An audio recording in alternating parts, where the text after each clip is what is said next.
Ketemu lagi dengan saya, Umi Nasihatun, mahasiswi program studi Pendidikan Bahasa Indonesia Universitas Bengkulu. Langsung saja, pertemuan kali ini saya akan membahas tentang filosofi pendidikan di masa depan. Langsung saja kita simak video penjelasannya berikut ini ya. Baiklah, langsung saja. Yang pertama yaitu pengertian pendidikan. Pendidikan merupakan salah satu pilar utama dalam mengantisipasi masa depan, karena pendidikan selalu diorientasi pada penyiapan peserta didik untuk berperan di masa yang akan datang. Pendidikan juga merupakan usaha dari manusia dewasa yang telah sadar akan kemanusiaannya dalam membimbing, melatih, mengajar dan menanamkan nilai-nilai serta dasar-dasar pandangan hidup kepada generasi muda, agar nantinya menjadi manusia yang sadar dan bertanggung jawab akan tugas-tugas hidupnya sebagai manusia. Pendidikan pada zaman reformasi mengalami suatu perkembangan yang pada dasarnya lebih maju daripada pendidikan pada masa Orde Baru. Pendidikan pada zaman reformasi mengutamakan pada perkembangan peserta didik yang lebih terfokus pada otonomi pendidikan. Dalam hal tenaga kependidikan, diperlakukan suatu kualifikasi profesional untuk lebih meningkatkan mutu pendidikan Indonesia. Dinamika sosial politik Indonesia yang juga berdampak pada perubahan kurikulum merupakan suatu bentuk penyempurnaan dalam bidang pendidikan untuk meningkatkan mutu pendidikan di Indonesia. Selanjutnya, filsafat pendidikan masa depan. Fakta-fakta perkembangan pendidikan yang pertama, postmodernisasi pendidikan. Reaksi atas konsep-konsep sebelumnya ini biasanya dibawahi dengan istilah konsep postmodern. Kata post berarti setelah, sedangkan modern artinya setelah. Kata modern itu sendiri mengacu pada keadaan setelah pencerahan. Jadi urutannya dalam waktu linear setelah masa kegelapan di Eropa, abad pertengahan 1500-an, kemudian disusul dengan pasca pencerahan 1600-an yang ditandai dengan abad reformasi di Jerman.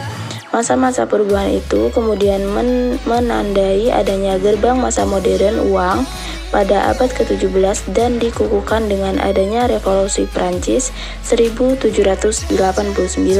Setelah masa modern, lahirlah masa postmodern, yakni sebuah masa yang kita alami sekarang ini. Konsep filsafat yang berkembang di masa yang akan datang tidak melepaskan dari model-model konsep yang sudah ada sebelumnya, dan simpulan sementara yang dimaksud adalah kebenaran yang menjadi ciri khas fase postmodern itu. Yang kedua yaitu virtualisasi pendidikan. Pendidikan mengalami perubahan realitas, semula dari pendidikan yang bersifat relatu empiris menuju pendidikan yang bersifat virtual. Perkembangan teknologi memaksa penyelenggara pendidikan yang tidak hanya dilakukan di kelas, tetapi juga di luar kelas, bahkan pendidikan tanpa ruang. Sebagaimana dipahami bahwa objek filsafat adalah bentuk-bentuk keberadaan yang memiliki tingkatan, mulai dari benda mati sampai simbol. Tantangan-tantangan yang muncul pada hari-hari ini adalah hadirnya objek filsafat yang berbeda dengan masa-masa lalu. Yang ketiga yaitu ada dekonstruksi pendidikan. Epistemologi selalu dimengerti sebagai upaya manusia melihat dirinya yang menghasilkan pengetahuan. Dari upaya itu, manusia kemudian merumuskan unsur-unsur mendasar yang dijadikan sebagai seperangkat manusia untuk mengetahui. Unsur-unsur itu adalah persepsi, nalar, dan intuisi. Pembangunan struktur pengetahuan yang didasarkan pada kaidah-kaidah nalar terbukti telah jatuh pada pemikiran yang bersifat saintisme.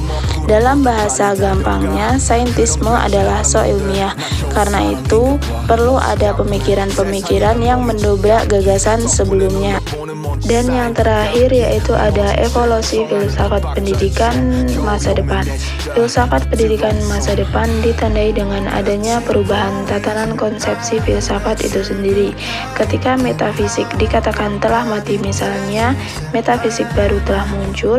Demikian pula ketika dikatakan filsafat telah mati, maka akan timbul filsafat yang baru. Kematian filsafat adalah kematian konsep filsafat yang lampau. Baiklah, mungkin itu saja materi yang dapat saya sampaikan tentang filosofi pendidikan di masa depan. Bila ada salah kata, saya mohon maaf. Kepada Allah saya mohon ampun. lupa untuk like, comment, and subscribe videonya ya. Terima kasih. Wassalamualaikum warahmatullahi wabarakatuh. 이 음악을 빌려 너에게 나 전할게. 사람들은 말해 세상이 다 변했대. 다행히도 우리 사이는 아직 여태 안 변했네. 늘 하던 시작과 끝 안녕이란 말로 오늘과 내일 또 함께